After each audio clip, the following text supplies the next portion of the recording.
just know how that. So let me just get started. Welcome, everyone. Welcome. Good morning or good afternoon, wherever you are in the world. I hope you can hear me. If you can hear me, feel free to put that in the chat. And welcome everybody to part 3 of Dementia Caribbean, the webinar series. I am Debra Callender, and I'm truly honored to have all of you here with me as we continue to try to shine a light on the critical issue of dementia in our region, in the Caribbean. Please, whoever is here already, share where you're viewing from in the chat. I'm always curious to know. And we should be streaming live on YouTube. Let me just make sure that I get that started before I get too far into remarks. 1 second, let me just make sure that we do go live. Right, great. So we should be on YouTube as well. If you have to leave, if you have other things scheduled, because there are lots of events today, I'm conscious of that. You can always catch the replay on YouTube. My channel is Debra Callender, Dementia Care and Physiotherapy. If you type in Debra Callender, it will usually bring up the channel, and then you can watch the replay there, as well as the replays for Dementia Caribbean 1 and 2. So first of all, I want to take a moment to express my really deep gratitude to our esteemed speakers, two of whom are already here, Patricia Naraindutt and Rianna Patterson. Patricia is Guyanese extraction, and she's Guyanese, not even Guyanese extraction. She has the same name as my mom, and this webinar takes place on my mom's birthday.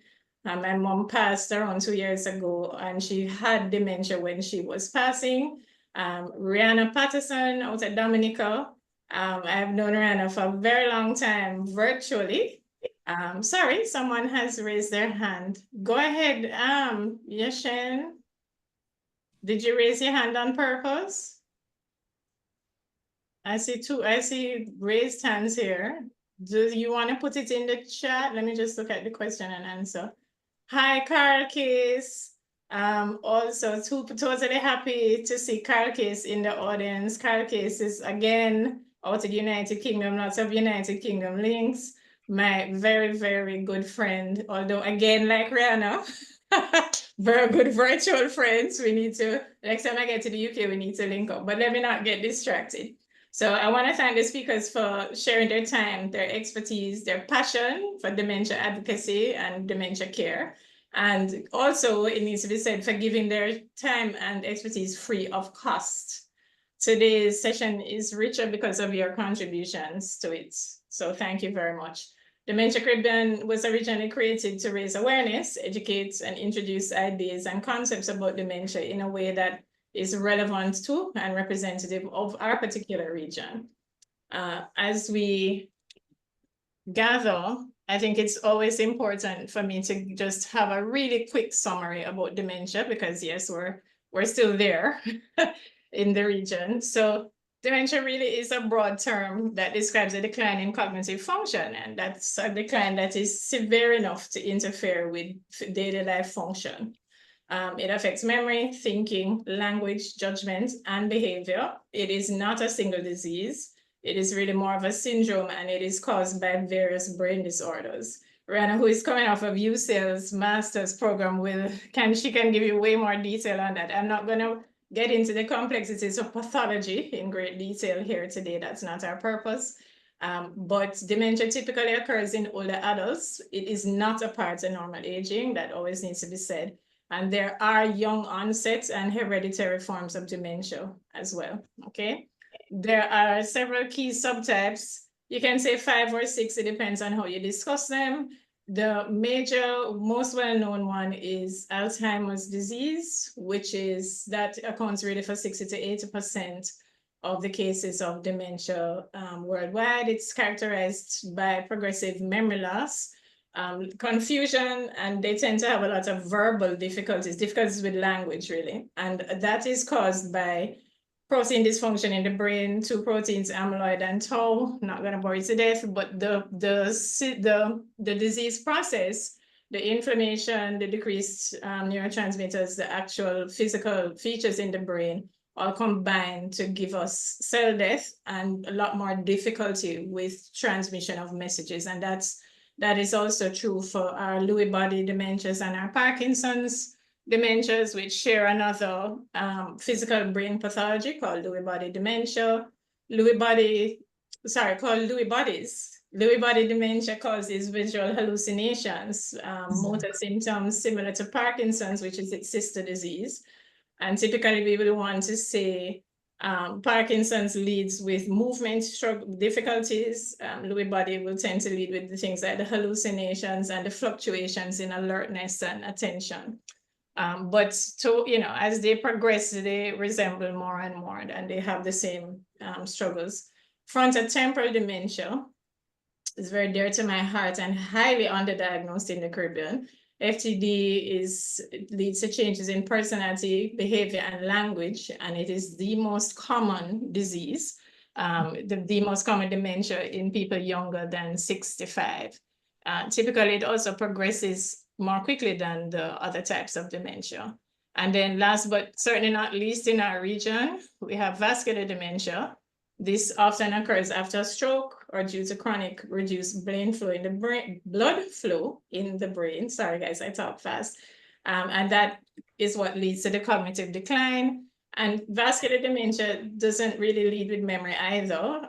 It tends to lead with impaired judgment, trouble with planning tasks and organization, slower processing time. So people might take a longer time to respond if you ask them to perform something or to answer you.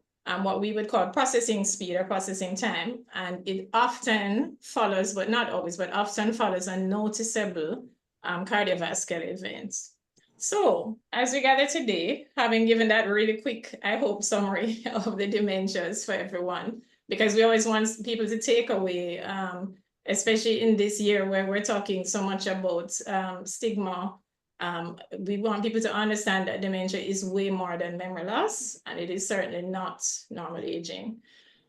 As we gather, we also want to talk about stigma, because this affects individuals globally and certainly in the Caribbean, in my experience. And the stigma that surrounds dementia it remains a major barrier to accessing early care, early diagnosis, most importantly, and support. So much so that Alzheimer's Disease International, which is a major nonprofit for dementia globally, has really made stigma its theme for this year's World Alzheimer's Day. And the report attached to that, the World Alzheimer's report, is out tomorrow, September the 20th. I've stuck some links in the chat. The first one is ALZINT, which is Alzheimer's Disease International's linkage. And I would encourage you to go ahead and look at their page and sign up to look at the launch of that report. So stigma often stems from misunderstandings, fear, and the commonly held idea is that people with dementia cannot learn, they cannot make decisions, they are frequently behaving inappropriately. We have a lot of these misconceptions. They cannot work. We have a lot of these misconceptions, and they are very harmful, not just to the people living with dementia, but to society in general. Dementia is also seen often as something to be ashamed of, and this leads to a lot of social isolation for the people living with dementia and also for their families and caregivers. We really all need to take steps to break the stigma down, both as individuals and a collective society. Becoming dementia friendly always starts with education and awareness. I am often surprised in the 2 years that I have been back by how little even the caregivers of the people living with dementia know about it, despite a lot of readily available information. So I've stuck some links in the chat. My hope is that as caregivers will come to see themselves as advocates for people living with dementia, because at some point they may not be able to speak for themselves, or because of our medical settings, which are so time constrained, they may have difficulty expressing their needs in such a time constrained environment. Dementia cannot be medicated away. Sometimes following medical directions blindly can have disastrous results. And so I want my caregivers to be empowered to understand that because of how how individual the experience of dementia is, and also how well you know the person living with dementia. You know them best. Medical care is always positively impacted by your input, and that with some expert guidance initially, you as the caregivers are best positioned to manage most dementia symptoms, including, yes, those challenging behaviors that you experience. Yeah.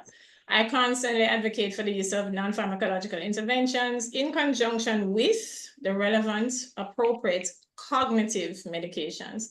We also know or should know that many medications, notably our anticholinergics and our antipsychotics, negatively impact dementias and can accelerate disease progression, deterioration, and precipitate death.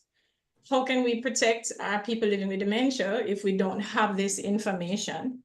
How do we navigate an emergency room situation, for example, where doctors have to try to make right care decisions very rapidly if we don't have a care plan, an idea of what our loved ones wish for, and a prepared information sheet that talks about things like diagnosis and medication? How do we defend our ability to have a say in our loved ones' medical care if we have no legal standing? So I really want our caregivers to think about these things and really become better advocates. I know you're trying, I know you're doing your best, but I really want to raise these things. We also need to remember that whatever information we have, we need to use it to protect and defend the rights of our person living with dementia. We should all become more aware of how we speak about and portray dementia, right?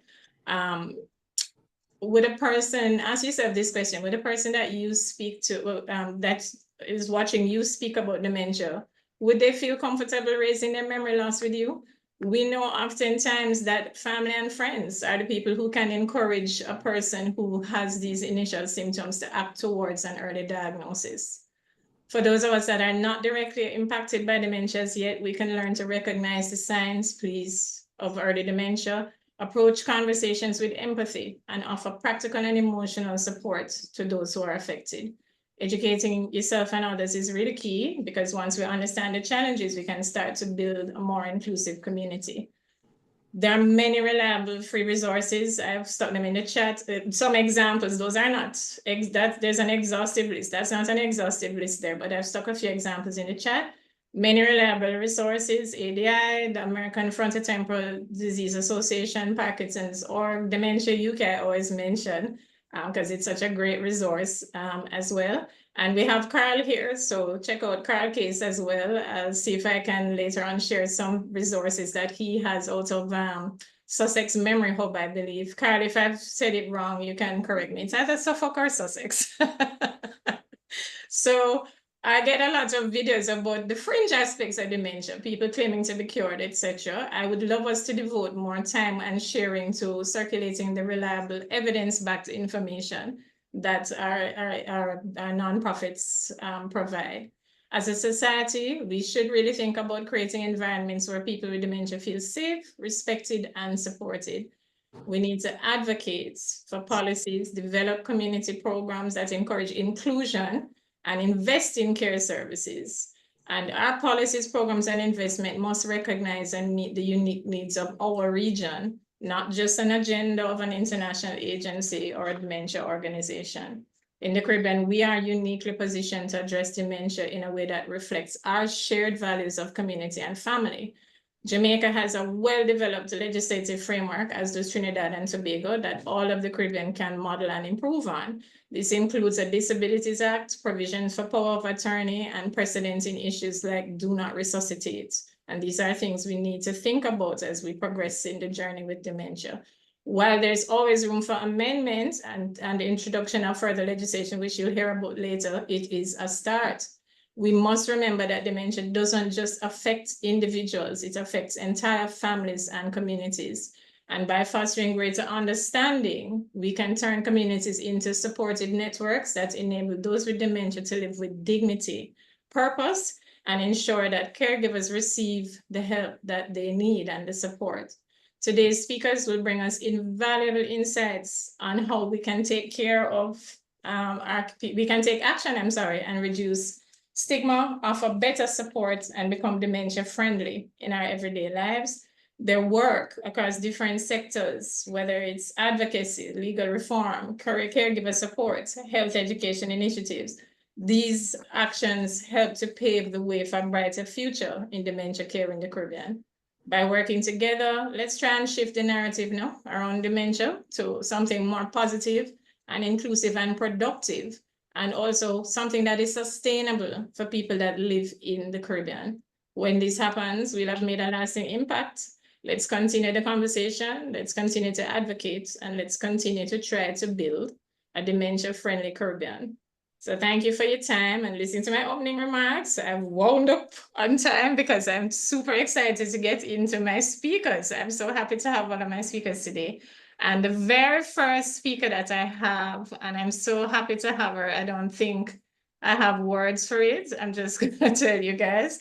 I've known her, I've got in touch with Rianna, I think before I started my master's? I don't even remember for how long. I think it's before I started it, Rianna. You can correct me if it's wrong. Yeah, if you don't even remember. Either before or like when you got the Chevening scholarship, I think we were in touch. I'm so thrilled. And Rianna met me with just so much support.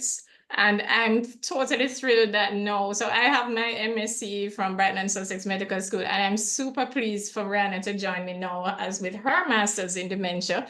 And she got it from the very prestigious, it's highly recognized in Jamaica. We have a strong network of UCL graduates here, University College of London, excellent research standard, one of the best universities in the UK, certainly for dementia research. So, but I'm not thrilled to have Rianna just for that. I'm thrilled to have Rianna because, as I said, I've followed Rianna for a while, and she's such a wonderful person, very dynamic. So Rianna Patterson founded the Dominica Dementia Foundation at age 18 in memory of her grandfather. Since then, she has been a tireless advocate, a voice for older people in forums such as the Commonwealth Heads of Government meetings. Rianna is one of the principal researchers and authors of the Dementia in the Commonwealth Report, created by Commonwealth Aging Association, known as Common Age, and she holds a bachelor's in psychology and a master's in dementia from UCL, as I've said. She's interested in aging, health policy and advocacy, and international development. Please welcome Rianna Patterson for me, everyone. Rianna, take it away. I'm so happy to have you here. Amazing. Thank you so much, Debra. Let me try and share my screen. Okay.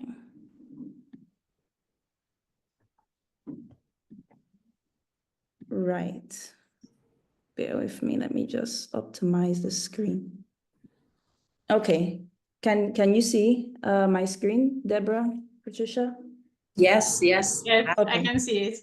Excellent. So yes, thanks again, Debra, for this opportunity to speak in this very important forum.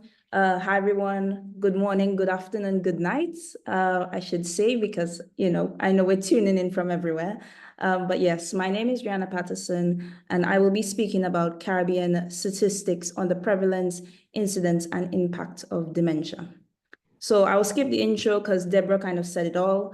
But yes, I am the founder of the Dominica Dementia Foundation. And most recently, I hold a master's degree from the University College London, UCL, in dementia. So the prevalence of dementia in Latin America and Caribbean countries is 8.5% and is projected to increase to 19.33% by 2050. As we know, dementia is a growing concern in the Caribbean due to the region's aging populations. We have aging populations in Dominica, in Jamaica, in St. Vincent and other islands. So Alzheimer's Disease International forecasts that 740,000 people will be affected by dementia in the Caribbean.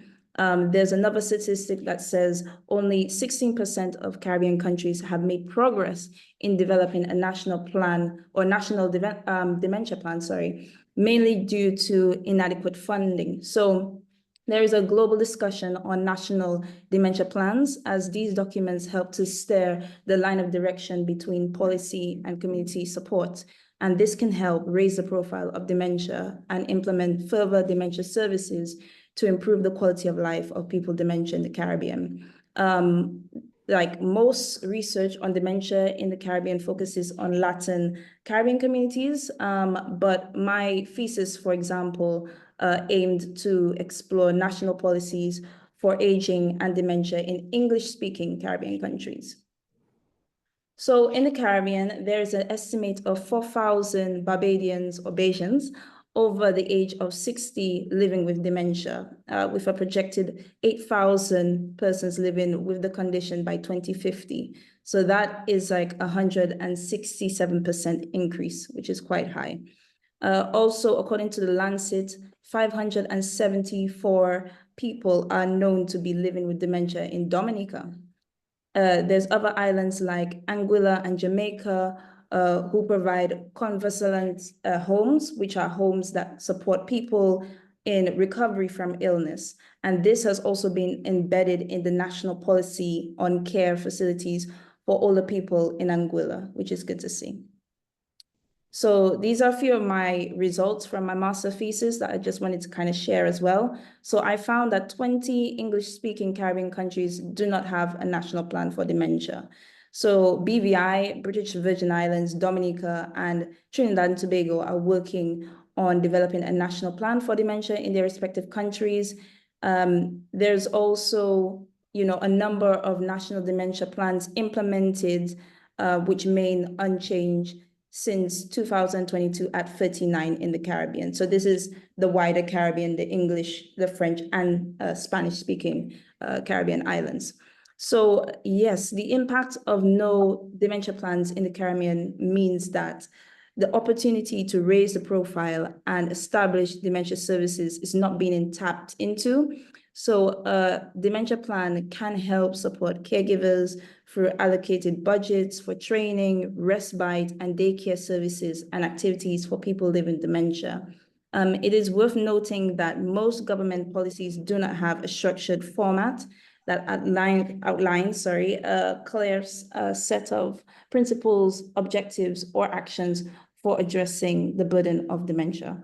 So these principles should be integrated into general mental health, aging, NCDs, or disability policies and frameworks. So further results show that there is a focus on the treatment of other conditions such as diabetes, as we're aware of, which seems to be of greater importance in Caribbean countries compared to other member states.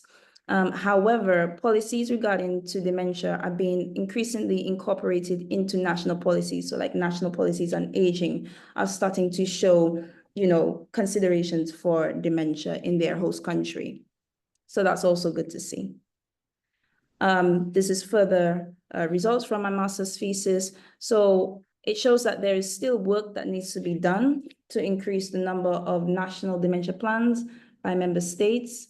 There are several barriers which have been identified in developing a national plan, such as a lack of political leadership in dementia, not viewing dementia as a priority, and lack of laws related to people living with dementia. So that is that result. And then just for context, there's a quote that came from the master's thesis, finding in relation to barriers and challenges, including the stigma of dementia and the caregiving burden. So there seems to be a gap in the training provided to caregivers and the coping strategies offered in current services. So there is a perception of either understaffing in formal care facilities or overcrowding of citizens within services, in addition to improper care towards older people. Yes, the caregiver's voice could also be beneficial in implementing initiatives at a national level, as it could improve the quality of care of people with dementia and the need for a national dementia plan. So this is another example where funding seems to be an issue. I also want to kind of indicate that there was another example where community voice influenced policy, which was in Trinidad and Tobago. The National Policy on Aging was developed in 2000, in the year 2000, as a response to a symposium where comments were made on a social welfare issue. Yes, further additions, there seems to be a gap in the training provided to caregivers.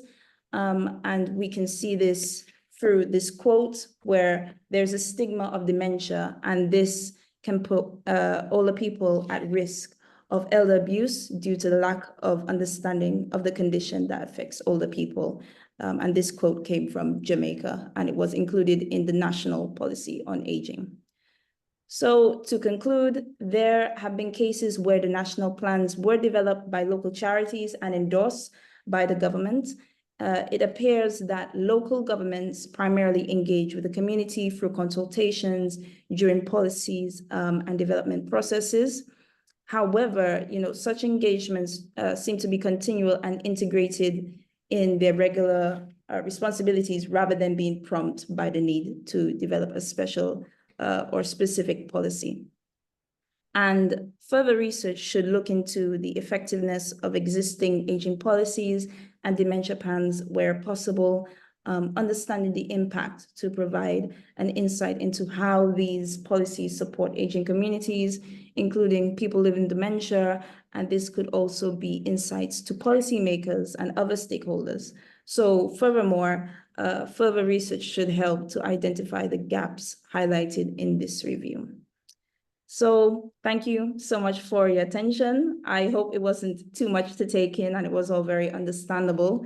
And here's a list of references you can also refer to as well. Thank you so much.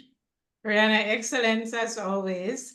Let me also say, because after today, if anyone needs to find Rianna, has any questions for Rianna, etc., that you're not doing right now in the chat, please, guys, reach out to me. Everybody knows my phone number. Everybody knows my email, Home Care for Jamaica. Everyone, make sure that you reach out to me if you want to contact Rianna further. Because as I said, we are trying to, I would like to join hands across the region. We've really got to cooperate, and we need as many voices as possible. I want to thank everybody who jumped in and told me that the chat was disabled. Thank you guys a million times for that. Carl Case, thank you so much for correcting me. It is Sheffield Memory Hub, and he's doing fantastic stuff there. Guys, go and follow Carl Case on LinkedIn. I'm telling you, it's everything. I've shared his links also in the chat. Please take advantage of them. He has some really great reminisce resources for each island. Ren, I think you might have seen them as well, but they're totally great.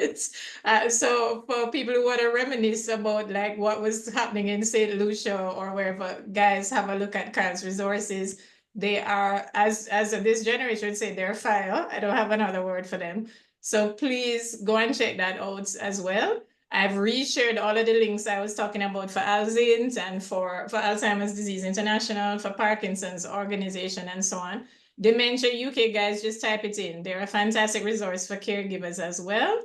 And I'm just skimming through the Q&A and the question and answer. If anyone has any questions for Rianna, you can feel free to stick it in the question and answer. I don't know how long I'll have her. Rianna's a busy girl, but you can drop them in the Q&A. Everyone, I had asked when the chat was disabled, I had said, please drop where you're coming from in the chat. So feel free to do that. I'm really pleased to see so many Jamaicans here as well. Welcome, Andrew McPherson. I believe, I know me and Cheryl had spoken yesterday, Cheryl Lloyd, Greeks Lloyd. And she had said, Cheryl Greeks Lloyd. So these are people coming out of the University of the West Indies nursing program. Thank you so much. I love to have my nurses here. I think we don't have enough resources as yet for them, certainly not in Jamaica. And we are working, I know I'm working really hard. I've roped Cheryl in. We're working really hard in trying to get a lot of that stuff done. Hi, Nikolai from Jamaica as well. Stacy, who's also in my support group. Emilia Osborne, lots of Jamaica here this morning. And Carl is from the UK. Trinidadian tuning in from London. Hi, Ariel. So happy to see you guys. Janelle, Shanoya, all of you guys, thank you so much. I love the love I get from Jamaica. I'm telling you, it is, I don't have the words for it. So if anybody has any questions for Rianna, remember you can stick it in the Q&A now and later. Rianna, you have access, you should have access to the Q&A. So you can check that if you do and you don't want to, if you don't want to wait and you want to type it into the chat and answer them, you can also do that. I have to welcome our fourth panelist, Camille Bennet Campbell. Hello, Camille.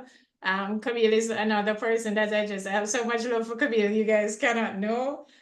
She is an attorney at law. Everybody in Jamaica, go bother Camille about anything to do with disability, anything to do with, is it employment, Camille? Unmute yourself. Employment law, sorry. Good morning, everybody. Morning, you are? Go ahead. Disability law.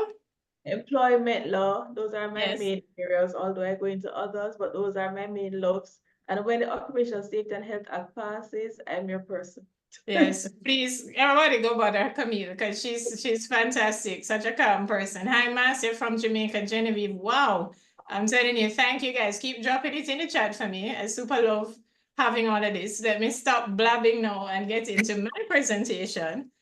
So give me 1 minute, guys, because I'm so busy here. I don't think I've even opened my PowerPoint yet. So let me jump into that really quickly and open it for you.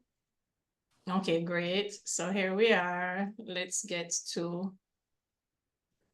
back to Zoom and to share it. So I want to talk coming off of my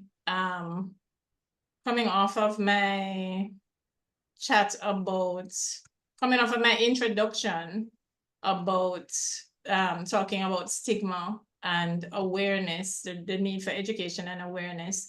I want to talk about us becoming dementia friendly, and how we need to look at the tools to do that, and how we can do that effectively. What are the aspects that we need to look at to do that?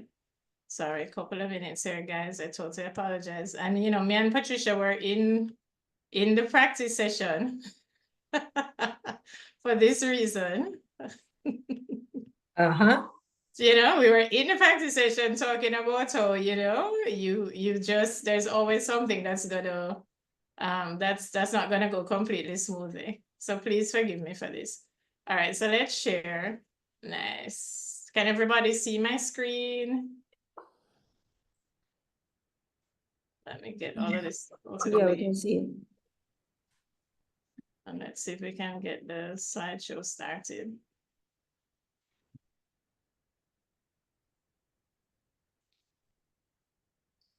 I'll get everything out of the way. Okay, so this morning, really briefly, I would like to talk about becoming dementia friendly. As everybody knows by now, my name, I work in dementia care and physiotherapy in Jamaica currently. And let's talk about what does it really mean to become dementia friendly or to be dementia friendly. I see Victoria has raised her hand. Victoria, I'll come to you in a minute. So being dementia friendly is about this, respecting, including, and supporting individuals with dementia, allowing them to live with independence and dignity. And how we begin to do that is by addressing the stigma associated with the condition. So the next question obviously is, what is stigma? Stigma is the negative attitudes, misconceptions, and prejudices that surround individuals living with dementia. And stigma is rooted really in fear and misunderstanding. Okay, and there are many ways in which dementia stigma is expressed. Right, it can be expressed as things like stereotyping. Unfortunately, people with dementia are often stereotyped, as I mentioned already, into these things about being incapable or overly dependent, and we make a lot of unfair assumptions about what they can do, what their abilities are, and what their potential is. Okay, and also myths. I mean, we have a lot of sort of aluminum foil causes dementia, or my African counterparts will tell you witchcraft. There are lots of things that we have these sort of legends around dementia that really are not true. Discrimination is another expression of dementia. They may experience exclusion, unfair treatment in social, healthcare, and workplace settings. Especially, I know many Jamaicans who have hid early diagnoses because of their fear of being dismissed in work settings. Call Camille, guys, call Camille. There's the social isolation is another expression of stigma. You know, friends, family, and society in general, you know, it seems to want to avoid you when you have these diagnoses, and it leaves the person living with dementia and the caregiver as well feeling really isolated and unsupported. They also can internalize the stigma themselves. The person living with dementia, probably, you know, oftentimes before we had a dementia diagnosis ourselves, we had some thoughts about dementia that we might have also, and when we get dementia, we've internalized all of this negativity about it, which it does lead to, you know, feelings of shame, feelings of embarrassment. And I get a lot of my people, my PLWDs, a lot of them talk about how useless they feel, how much they don't feel they're able to contribute. So it does really impact their self-worth, unfortunately. And this stigma creates barriers to care. So obviously, you know, if you have all of these negative impressions, these negative understandings, and you're afraid that other people are going to judge you or exclude you, you may not seek a diagnosis early, which is really, really important, because if you get an early diagnosis, we can, you know, we can treat, we can delay progression. We don't want to you don't want to put yourself in a position where basically you're worsening your own condition because you're not getting it diagnosed. Another myth, jumping back to that really quickly, is that there's absolutely nothing to be done once you have a diagnosis of dementia. That is a complete myth. There's a lot that can be done. We can delay progression with the use of drugs, with the use of, I use cognitive stimulating therapy. There are many ways that we can exercise, physical activity. There are many ways that we can work towards delaying the progression. So why do we need to address dementia stigma? I feel like I've covered it, but let's talk a bit on the impact of stigma for individuals and communities, right? So we've talked about the fact that they have this social exclusion, they feel marginalized, and it means that they're hesitant to seek help. The isolation, which makes dementia symptoms worse, as we should all know, after COVID.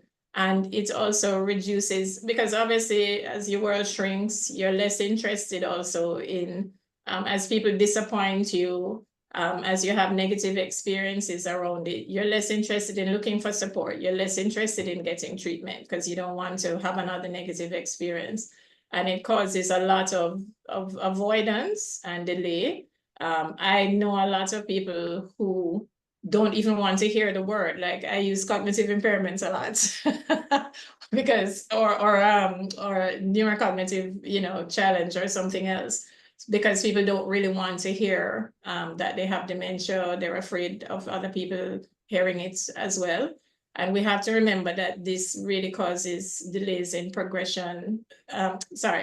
This causes delay in diagnosis. And it worsens, it means that we see you at a later point, you're already further progressed than we would like. And it, you know, it affects your quality of life, yours and the quality of your caregivers. On the level of society, we really need to work on awareness, because where we are scared and ignorant about things, it retards our efforts to create things that are inclusive and services for people living with dementia. And it also really discourages investment in research, because people say, is there any interest in that? I get that a lot. Oh, you know, is there any interest in that? Yes, there is. I have a 100-person strong support group.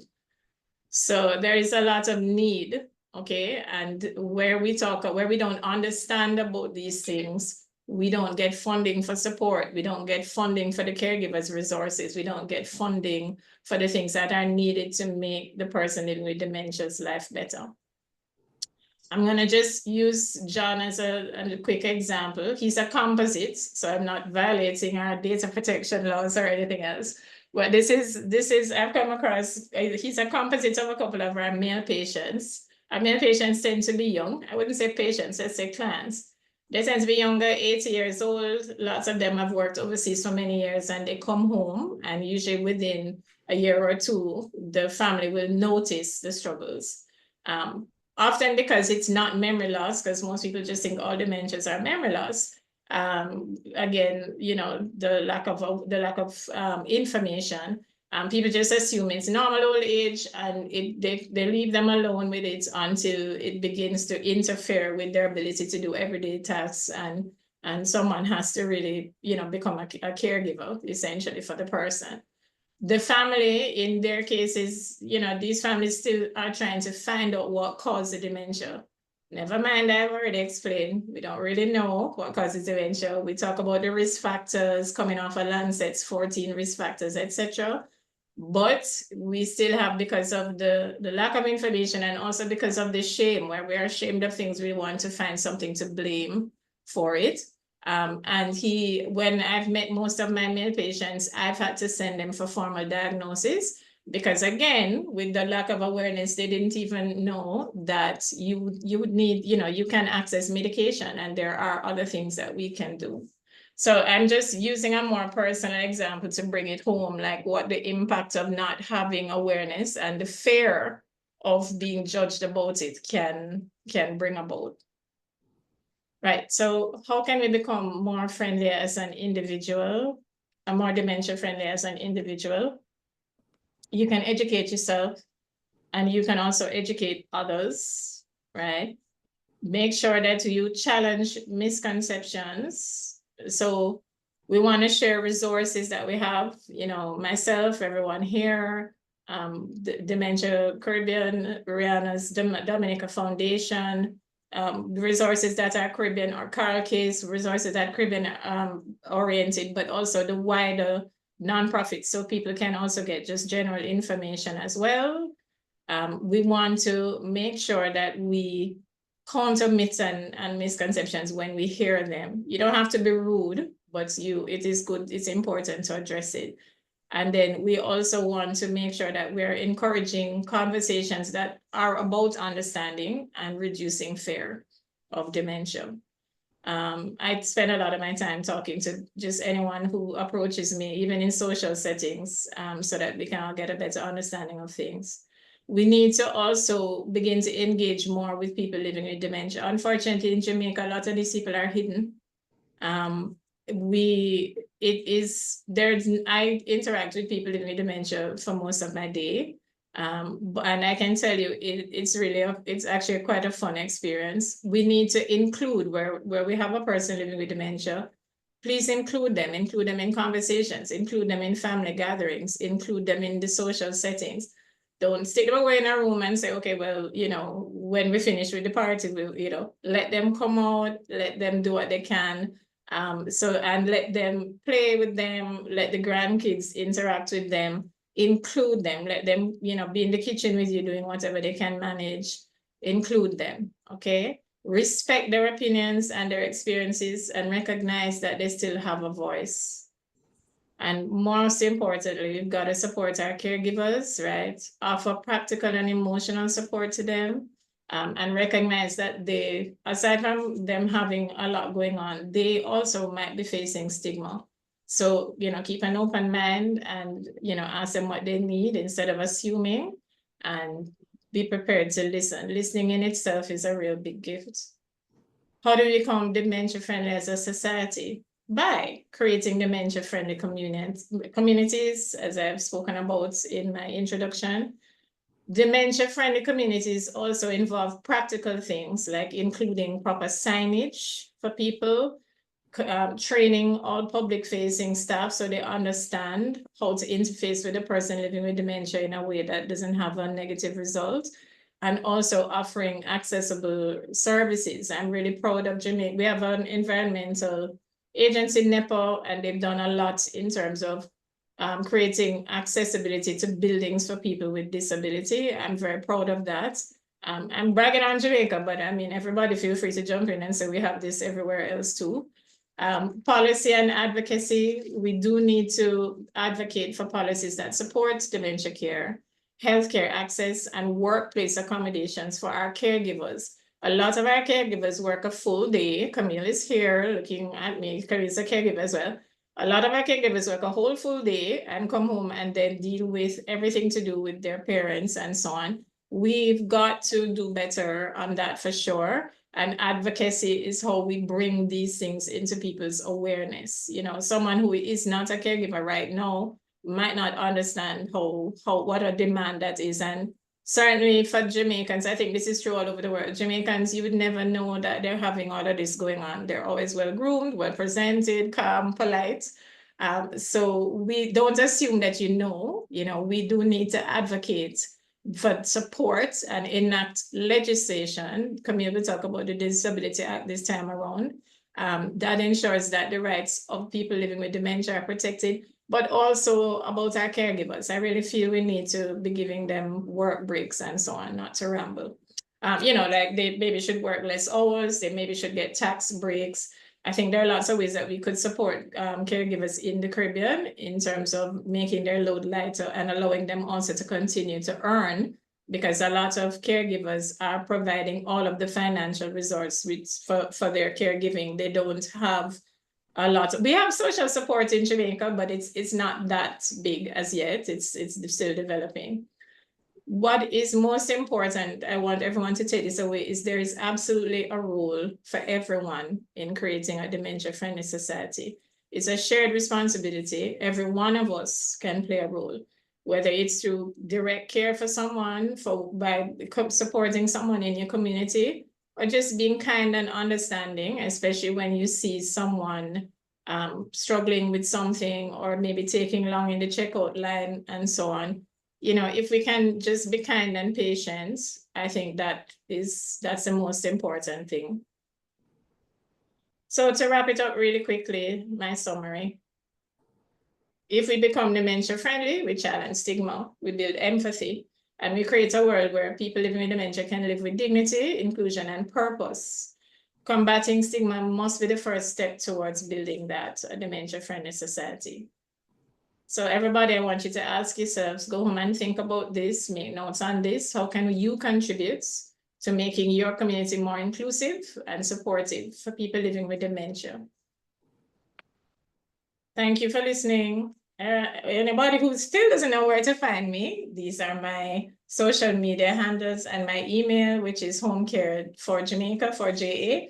You also can email dementia-caribbean@gmail, because this has a particular email for, this event has an email associated for it, because it just makes my life easier. Thank you guys for listening to me. I hope I'm still on time. I believe I am. Thanks, Patricia, which is clapping me. Let me look at, wow, 82 comments in the chat. Let's have a look at the chat, shall we? Because there are 82 comments in the chat, and I see, but I think the 82 comments in the chat are people telling me where they're from. I'm looking at the question and answer section. If anybody has questions for me on dementia care, please let me know. Not dementia care, on being dementia friendly and how you can particularly do that, please let me know. Hi, Geraldine, I'm happy that you made it. Geraldine, I'm so pleased to see you. Everybody who is here, Carol, Xavier, hi, I'm so happy. A lot of these people, I've met them all over. Oh, thank you, amazing presentation. Norman Manley High School, thank you. I'm really, really happy to see you here as well. So if no one has any further questions, let me just jump back to the Q&A really quickly. No. Then without further ado, let's move on to, and if you think of questions later, ladies and gentlemen, feel free to stick it in, and as I said, you can always find me afterwards and go ahead and ask those questions. So next up for us is my friend Camille, Bennet Campbell. So excited for this talk. I'm excited for every talk, but honestly. So Camille is the principal consultant of her own law firm, Bennet Campbell Law. She has nearly 25 years of legal experience. She holds an LLB from UWI and an LMN from the University of Leicester. Her expertise spans labor, employment, disability law, and occupational safety. And she has over 13 years of experience honed at the Ministry of Labor and Social Security in Jamaica. It's a big ministry here because they have a lot of work. She played a really key role in coming to your career. She played a key role in the passage of the Disabilities Act in Jamaica, which was it passed in 2014? I think it was. It's dated 2014. And she is a caregiver for her mom and her dad. She has this really lovely mom, Rima, who I also attend as a physiotherapist. Super love Rima. She's like such a light. And she really has a special heart. I can attest to this personally. For senior citizens and for the disabled, and she now focuses on assisting with their legal needs. So without further ado, I'm gonna let Camille get into her presentation. I hope everybody has a snack and some tea. 1 second, Camille, because law, law discussions are a thing, right? Law discussions are a thing. Carl, thank you for your encouragement as usual. I'm really grateful for it. Thanks for that. Okay, so Camille, let's go into your presentation. We're all ready.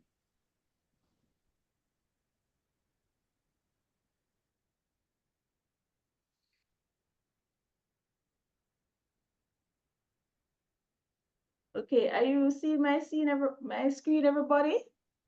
Yep. Yes. Whoa, that was great. A lot of work this time. Thanks for the practice. Yeah, practice sessions work.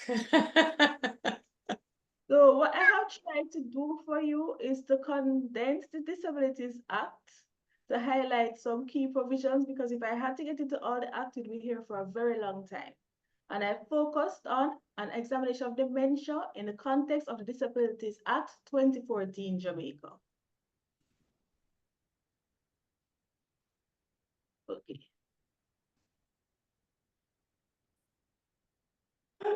Can you reposition your mic a little bit? Some of the people, you're a little bit soft. Okay, hold on. I need to change the screen, Debra, because I see you're all blocking. Put your cursor in it and move it. Put your cursor in and move the speakers column. I have. All right, let me just look for the volume a minute.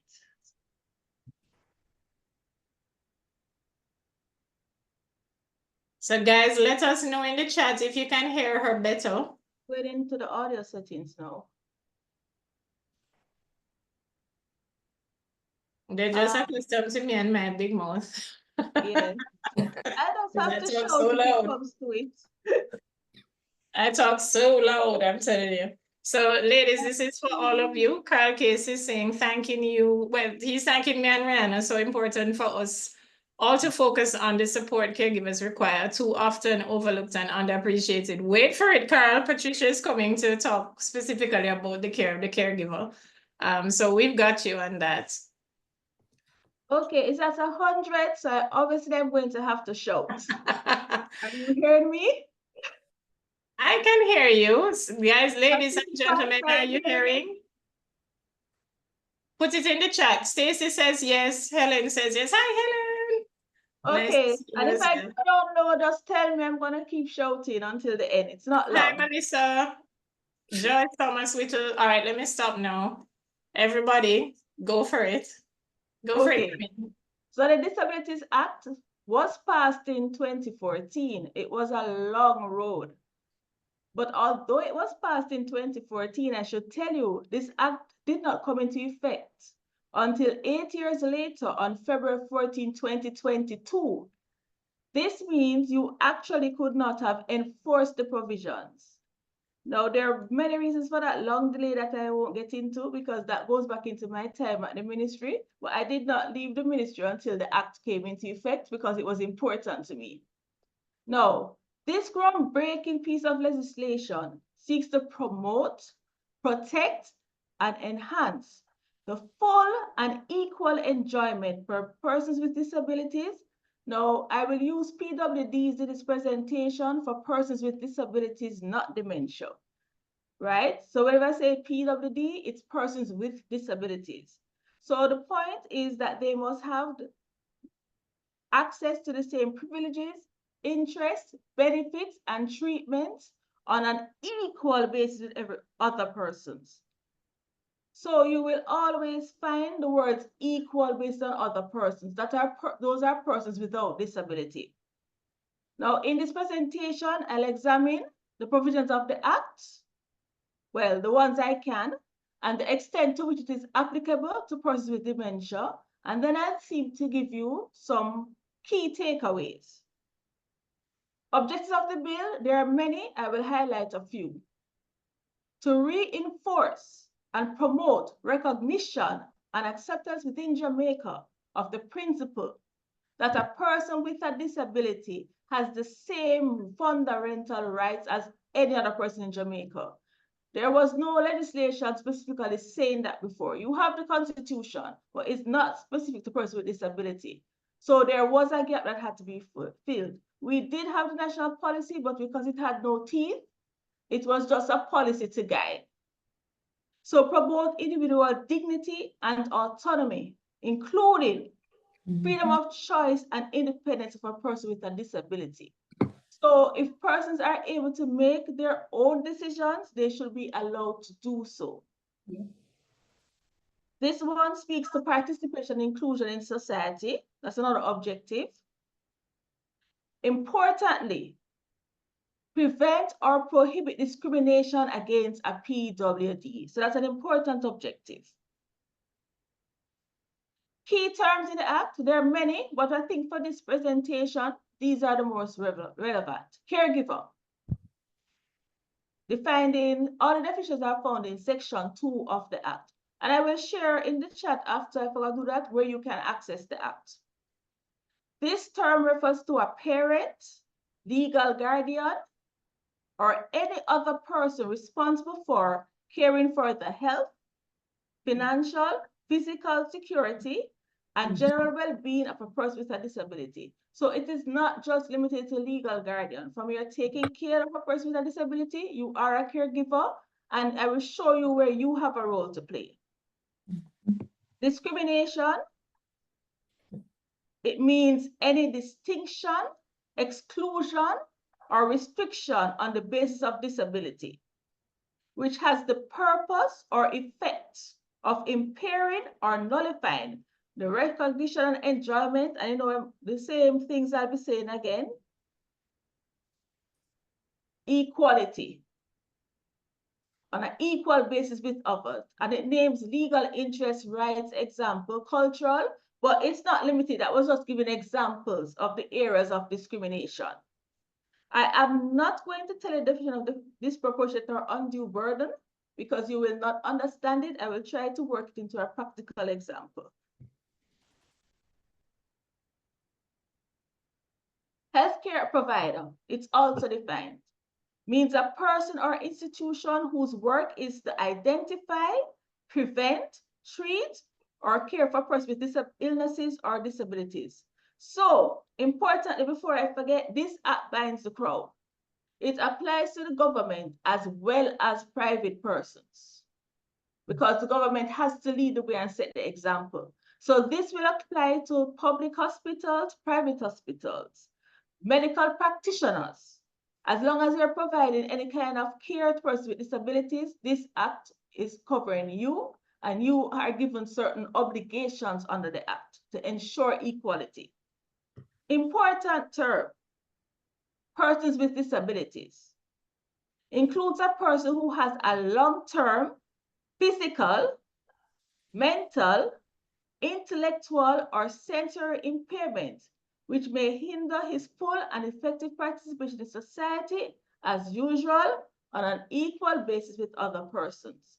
So, in Jamaica legislation, you cannot be covered by the Act unless you fall within the parameters of this definition. Now, if you are here from UK and other countries, you realize you have a wider definition than Jamaica, right? But it was felt that Jamaica had to not go as wide at this point. And while we did adopt the UN Convention of Persons with Disabilities, we actually did not take all of the definition, the part to do with barriers, disability being more of a barrier than an impairment. The country did not feel, ready for that at this time. But the Act is to be reviewed within 5 years automatically of coming into effect. So we hope by then we would have progressed to the point where we can, add more to the Act, and we would have learned from case law any weaknesses. Reasonable arrangements is another key term. You'll see the presentation.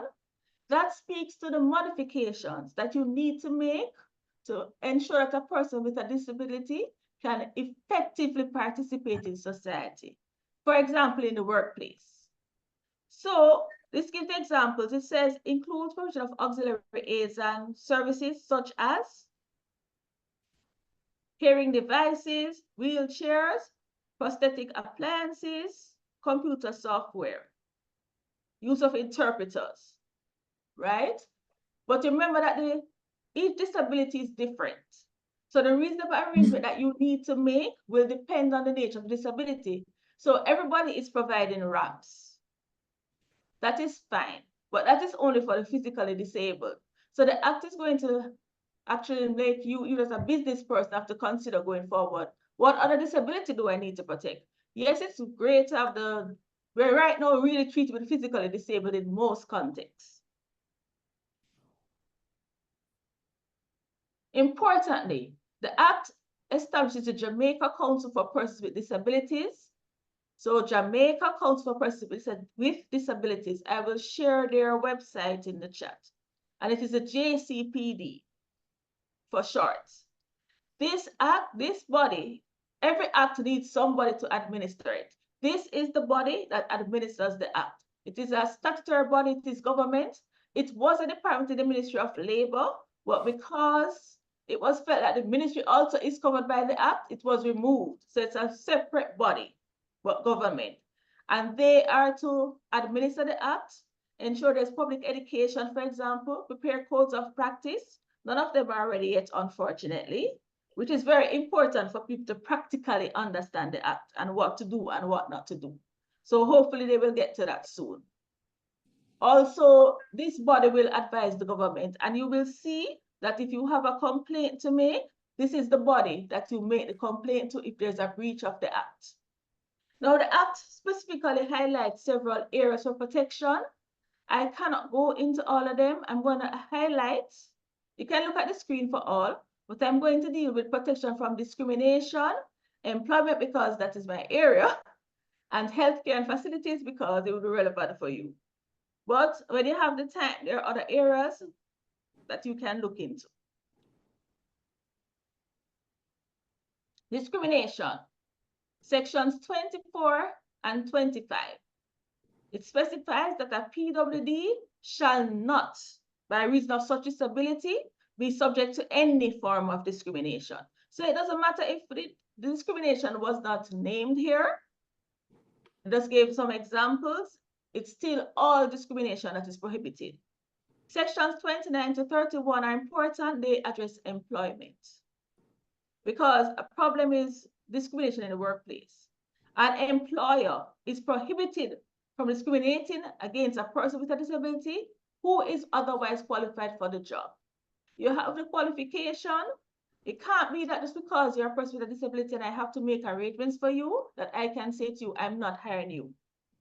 You can't give different terms of employment to that employee because of disability. I can't offer you less wages, for example. In relation to opportunities, in relation to promotion and training, entitled to the same as any other worker. Importantly, by dismissing the worker or subjecting him to any detriment because of his disability without reasonable cause. Now, a worker who is not performing is a worker who is not performing. So it's not saying to you that you cannot dismiss any person with a disability. You must have a reasonable cause. And not only that, if the work is being affected because you have not made reasonable arrangements, you have to make reasonable arrangements. If they needed access to a particular device to carry out the work or software, you cannot, because of that, just dismiss the person. You would have had to make sure that you looked as to whether reasonable arrangements could be made first. Importantly, when an employee becomes disabled and is no longer capable of performing the tasks required by the contract of employment, the employer is required to redeploy the employee to a new position. And this doesn't matter if the injury was they got disabled because of the job. It could have been an accident privately. So the first thing everybody runs for medical redundancy and situations like that, you have an obligation to try and redeploy the employee. It's only if that is not possible, you can move from there. And they said this is provided there's no undue or disproportionate burden. So what happened is that the act has to also balance the interest. One second.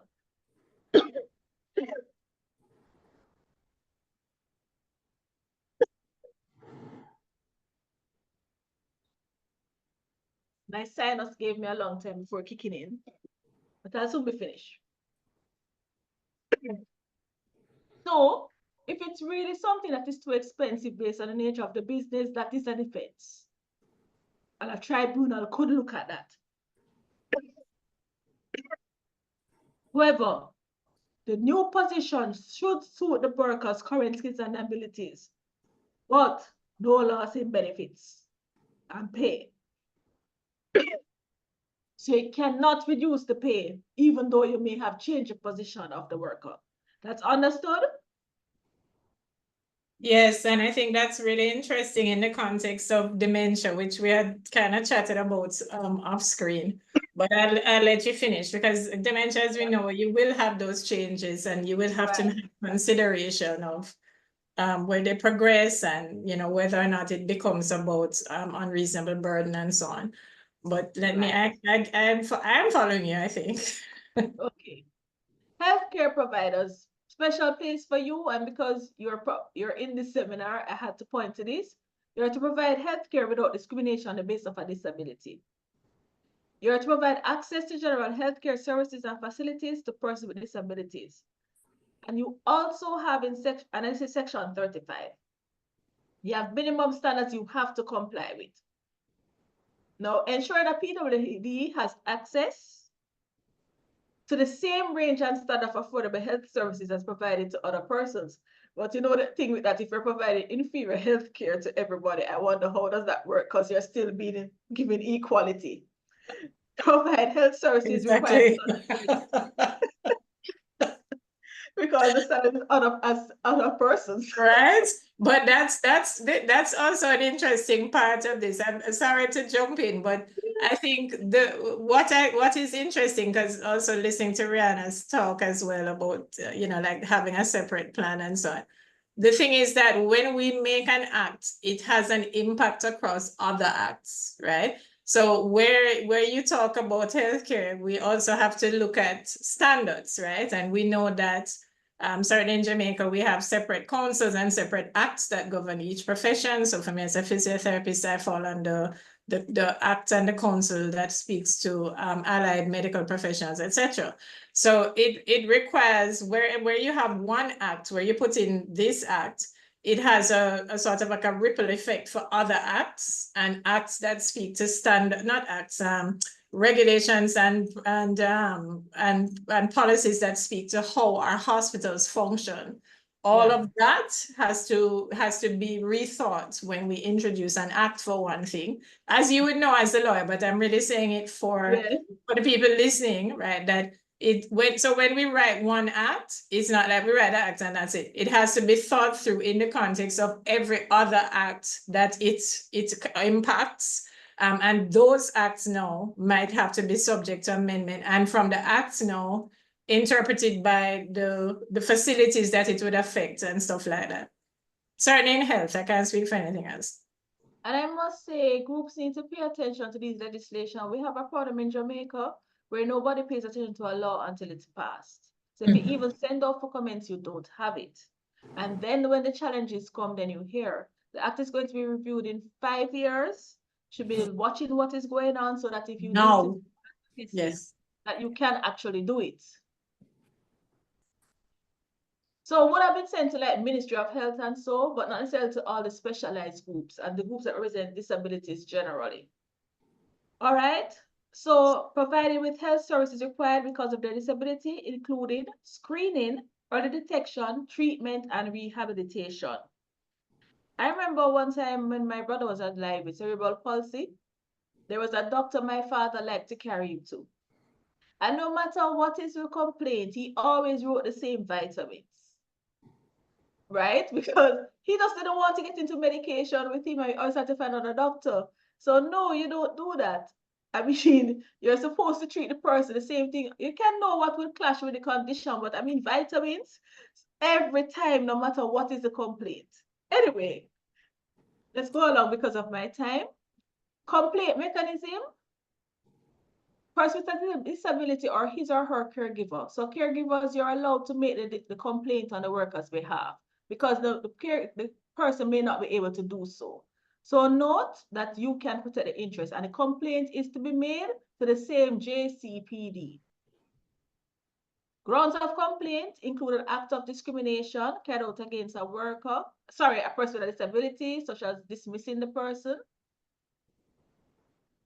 Now, codes of practice are not yet in effect, but they can be, when they're in effect, breaching that can be grounds and breach of the act generally.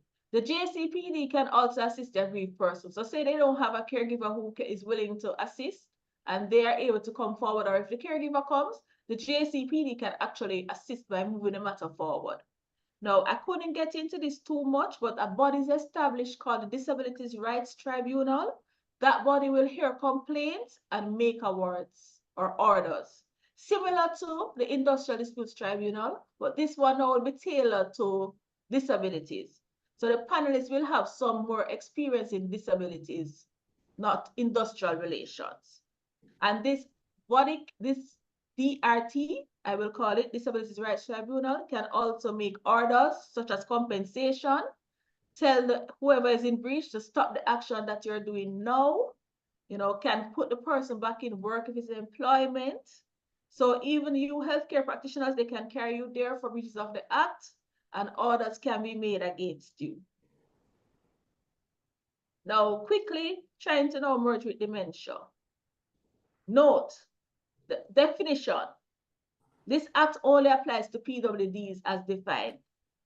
So dementia will not be protected unless it's classified as a disability. Now, I don't think I'm going to get into what dementia is because I think the medical persons here would have done so and probably do a better job of it. But there is, some symptoms can include memory loss and, of course, decreasing functionality. According to PAHO, dementia is now one of the major causes of disability and dependency. Let's go back so you can see that. It's now a major cause of disability and dependency in older adults. And symptoms, I said, include memory loss. It varies, of course, but these are some difficulties with thinking, problem solving, and language. I'm going to jump in here because you're a little bit over time.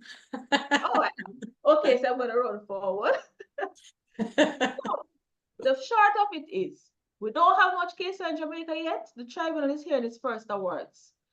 But I am convinced that the interpretation will be that all persons suffering from dementia will not be classified as persons with disabilities. It will come down to the level of impairment, mental, physical, intellect, or sensory. I know in UK it's classified as a dementia. The wording is different in Jamaica and with UN. So it is not likely that person at the earliest stages, but later when there's impairment, it will apply. Medical experts and case law, you're going to play a key role in guiding a tribunal as to whether somebody has a disability in relation to reasonable arrangement. So you're going to find that more persons will be reaching out to you as the act takes effect even more and that people are noticing their rights and going forward. So negative implication, the protection offered under the act will therefore not be there for all persons with dementia. I think it's not that it won't be there, but I think it will have to be interpreted. And I think that's what, I think you're very right about the fact that the time to get the precedent is now, before the 5-year review, which I think is what you're kind of nudging us towards. Yes. So if you are someone who is lucky enough to be very, very early and has no discernible disability while having a dementia diagnosis, very little discernible disability while having a dementia diagnosis, but certainly I think that I think it gives a little space for interpretation, or am I wrong? It does, but you have to have the impairment. You have to be able to prove that impairment. That you have impairments, which I think would be, I think that you could do that with dementia, but let me let you get on, continue. And let me point out something importantly, because I checked with the JCPD, because you can apply to register a person with a disability. At this point, they're not registering anybody with dementia unless there is this impairment. But medical evidence is important because for registration, they have to have a medical report. So that's why I still think medical practitioners, you're going to have a key role to play in how this goes forward. And also in assisting the tribunal, which will also depend on medical evidence in particular cases. So I'm not going to say it's a wholesale exclusion, but there's some medical evidence that is going to be needed, so you'll play a role. And I think that is, we've said that before. I think that is fair. The burden of proof should fall. We've spoken about the cultural aspects. The burden of proof to prove that you have a disability is, you know, it should fall on the person who is trying to. Alleging, and that's in all cases. Right. I'm sure Jamaica will adopt that principle. Finally, my key takeaways. Caregivers, you have a key role to play. Right? The persons with dementia who cannot fight for their own rights, you are the one who will have to know the act, make that complaint to the JCPD, or else the act will be worth nothing if nobody is trying to enforce their rights. Right? So I know you already have a lot to do, but you also have this important role to play. And also that will help stopping discrimination, because if everybody is actually taking the discriminatory action and doing nothing, then the law will be of no moment whatsoever. Healthcare providers, I think I already told you, but you have a lot to do. You cannot provide services without, you have to provide services without discrimination on the basis of disability. You have to depend on free and informed consent unless there is some mental incapacity under the Mental Health Act. Medical practitioners, occupational therapists, etc., you have a key part to play in advising as to whether a person has a disability in keeping with the definition in the Act. So you also cannot go outside of the Act. Wait. And also, you're going to find more employers, because I have clients now, and I'm saying, go to I'm saying occupational therapists, you will know who else can tell whether what reasonable arrangements can be made to keep somebody in a job. More employers are going to be coming because we're sending them to you. Yes, yes. We're happy to have them. Right? We're happy to have them. Jamaica needs to change in that way, definitely. Right. So you will have a key role to play. And thank you for listening to Wait, why you skip by your last screen so quickly? Skip back at it. The computer running. So this is my law firm, Bennet Campbell Law. You can see my Gmail there if you want to get to me. And you can look at my website. I also do caregiver agreements. A lot of them, caregivers keep coming to me. No, so you want to protect your parent with caregivers, you have to be careful. I do calls of authority, anything to do with the elderly. I assist in that regard. So. And I'm going to jump in and say, please remember, you can always reach out to me, either at Dementia Caribbean or Home Care for Jamaica, and say, Debra, I'm trying to get in touch with Camille. I'm happy to share any kind of contact information for any of our speakers, past and present, that you need, you know, if you need to get in touch with them, because that's the point, is to expose you to these resources so that you can begin to access them. Camille, thank you a million times for that. I have questions for you, but I have questions for you. Are you running out? No, I'm right here.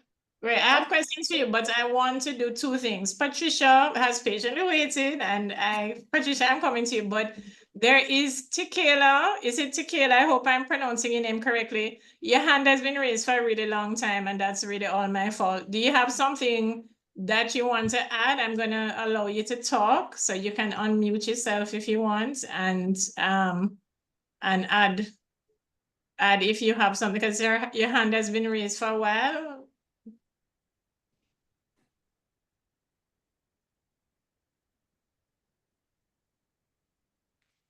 I don't know if Tequila, or maybe Tequila just has her hand up, because that can happen.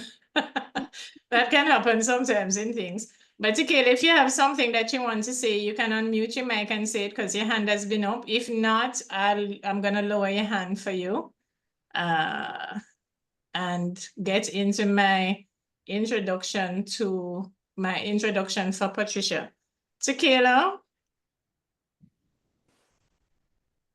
No, I don't think she wants. I think she probably just I think she probably just had her hand up. That happens to me in some Zoom meetings as well. Hush, Tequila. But I have to make sure that I'm not ignoring you. So let's move on to Patricia. Patricia Naraindutt. Patricia is a caregiver with over 24 years of experience. She was a caregiver for her own sister and mother and has provided care in a variety of care settings, including veterans care, which any of us who are familiar with the United States Veterans Administration, when I was doing my DPT, we worked with a lot of people in Veterans Administration. And while we always hear the complaints, it is a vast and I think really wide organization with a lot of very hardworking healthcare professionals in it. So Veterans Administration to me and being involved in veterans care is a very, very high accolade, a very high standard of care. She has established recreational therapy departments in assisted living settings and expanded activity options for clients that she has had in long-term care, rehab settings, and memory care settings. She is also certified by the American Association of Christian Counselors for adults, families, and children. And she is very passionate about service. When I met Patricia, she just radiates it. She's very passionate about service. And most importantly, the importance of self-care for their caregivers. I'm excited to have her here because I don't think I have a caregiver support group, and I don't know how to get through to a lot of my caregivers about the need to take care of themselves. You know, they're very focused on delivering care and taking care of, but when you're trying to get them to sort of separate and take care of themselves, it's very uphill. So I'm super happy to have Patricia here. She has a real heart for that aspect of it, which is helping our caregivers to take better care of themselves. Patricia, I'm going to mute my mic and let you go ahead with your presentation. Thank you for coming and thank you for your patience as well, because the legal aspect is something that it just takes some time. And I really wanted to give Camille the opportunity to get that all out there. So thanks for your patience. We'll give you the same opportunity. Of course. Oh, no, I'll talk fast. Thank you so much. My name is Patricia Naraindutt, and I want to say good morning, good day, good afternoon, and good evening to whoever you are. And I know you are everywhere right now, so thank you. And for you, Miss Debra, I would like to thank you for inviting me to this. It's a pleasure. And so with these years of experience, I thought I'd put them into some good work. And I wanted to start by speaking to the caregiver. I hear you and I see you. The work you do is priceless. I know because I am also there. Yet what you are doing and how you feel is that you are going to feel overwhelmed, overworked, underappreciated, and underpaid. And I know you hear me loud and clear when I say that. On that note, let me say this. Do the best job you can daily. You make a difference for those who need it the most. Keep in mind, they were once like you and me. And that's the truth. They really were, and they still are. Behind the person, there is the person who's still there. Why I started doing this is right now I have not only friends, but some of those that I worked with now have dementia, heart attacks, nervous breakdowns, and cancer, and some are no longer with us. Be sure to make yourself a priority. I could not stress that enough. Self-care is needed and necessary. It's not a luxury, it's a necessity. You may even say, but Patricia, that's easy for you to say. I don't have time. I understand. It's not easy for me to say, but I know it firsthand. As a caregiver, as a single mom, the difficult marriage, the health issues, the money problems, all the above, and the no time for myself. I've been there in all of those places, and I know that you relate to what I'm saying. So when we say that there's no time, all of it is very familiar to me.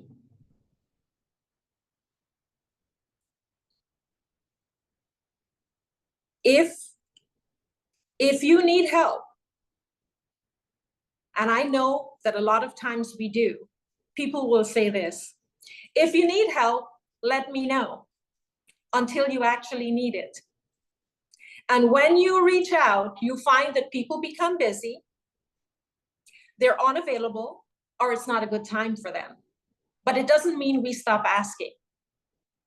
And sometimes we reach out only to family members and close friends. And I'll be honest and tell you this, my personal experience, a lot of times it came from people that I did not expect it from.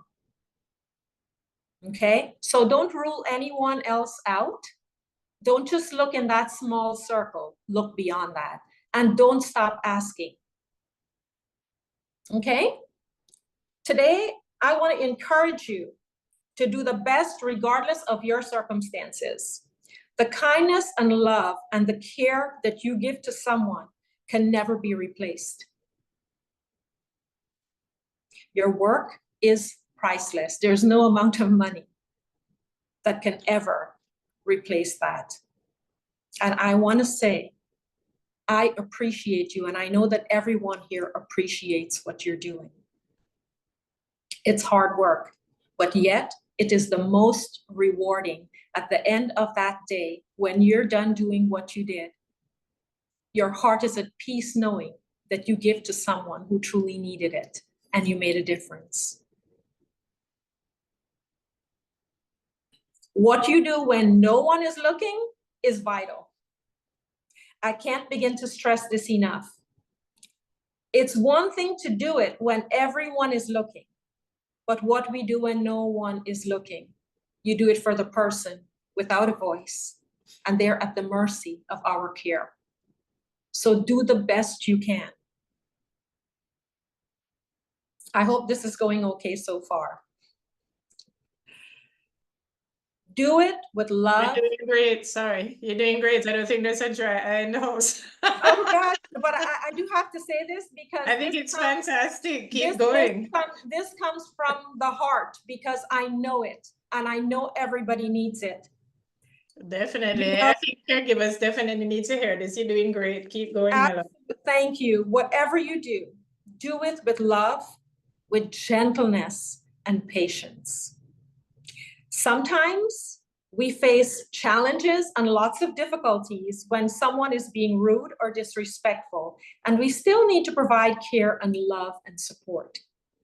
Do not take it personally. It's not about you, and it's not about me. So do not engage in arguments. Instead, use the right approach. And you say, well, what does that mean? What I mean is this. What we say and how we say it matters. Our choice of words and our tone of voice makes the difference. Just let it pass, say absolutely nothing.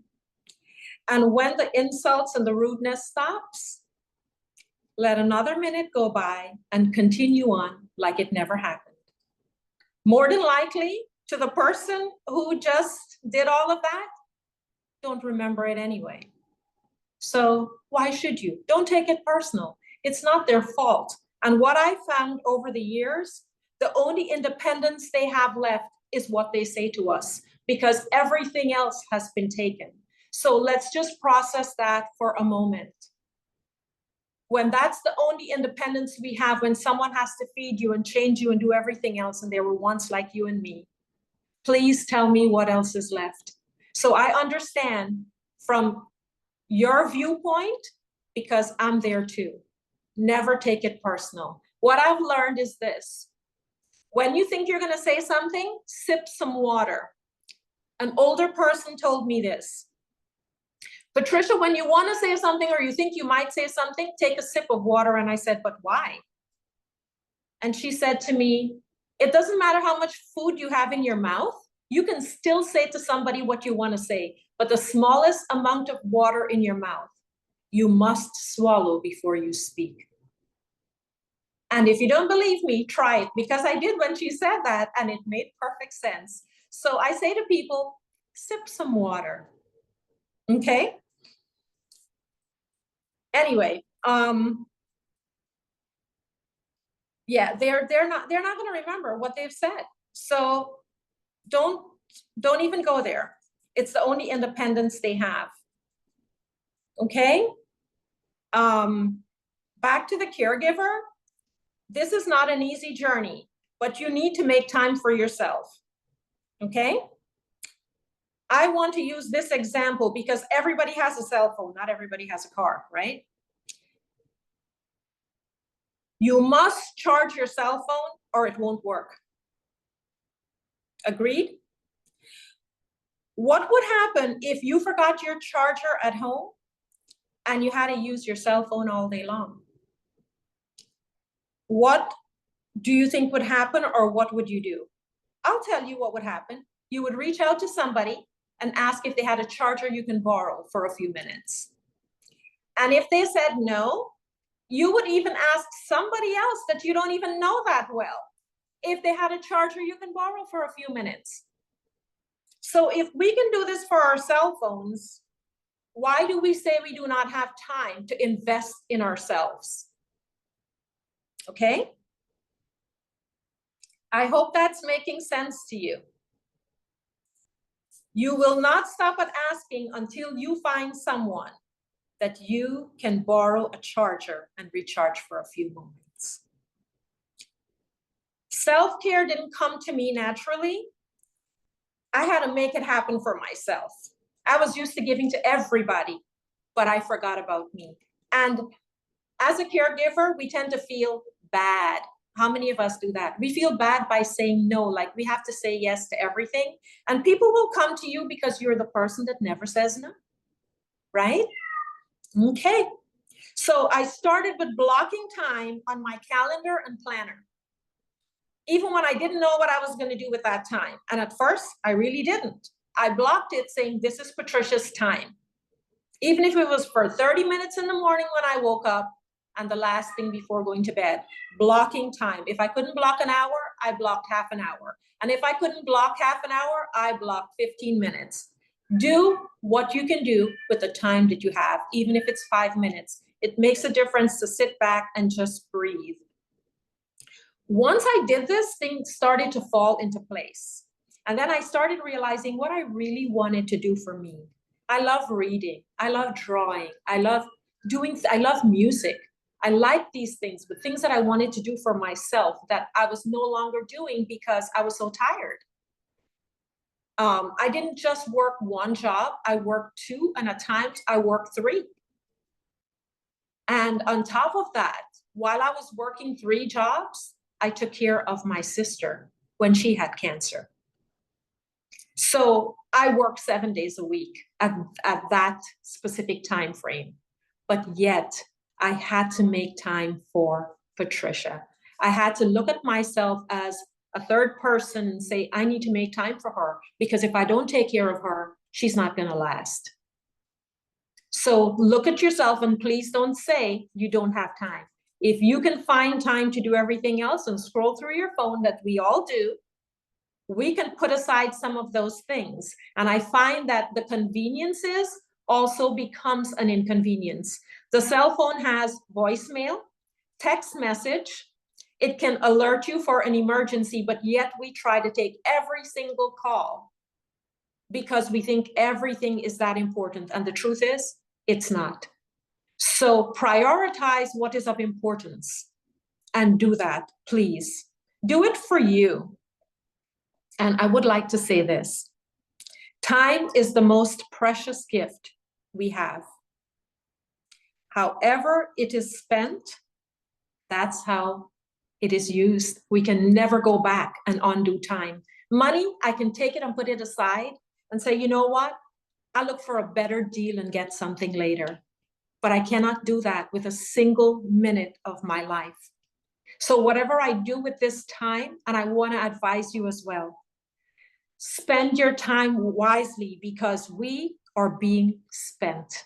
Whether we like to say that or not, that's the truth. So why not spend it in the most positive and optimistic way that when we look back and we reflect, it will always be something good, even in our worst moments. Okay?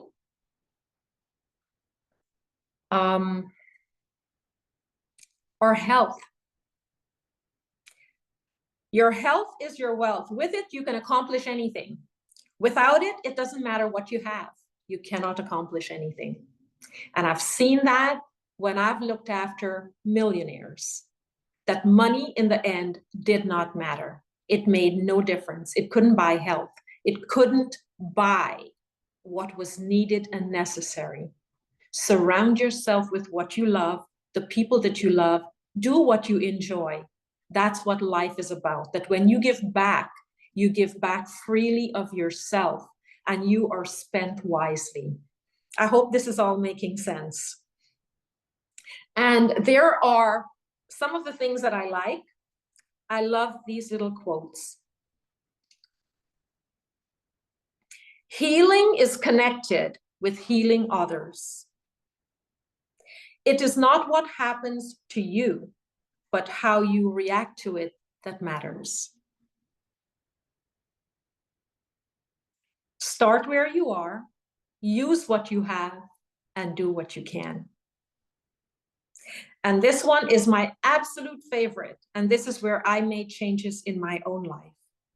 You must be the change you wish to see in the world. When I did not see the change I was looking for, I became the change. And I made changes within myself, and then the things around me started to change.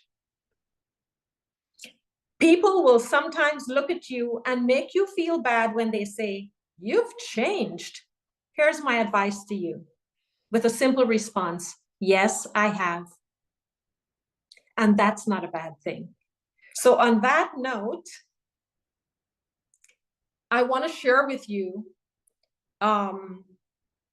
some things that I would like to share with you is that I made sure I give it to Dr. Debra to share with you in regards to a checklist that I would like you to have to prioritize you, your loved one, but doing things for yourself, even if it's taking 5 minutes to step aside and do some deep breathing, detox the mind, get some fresh air, step outside, say something kind to someone else, even when you feel like that's not what you want to say.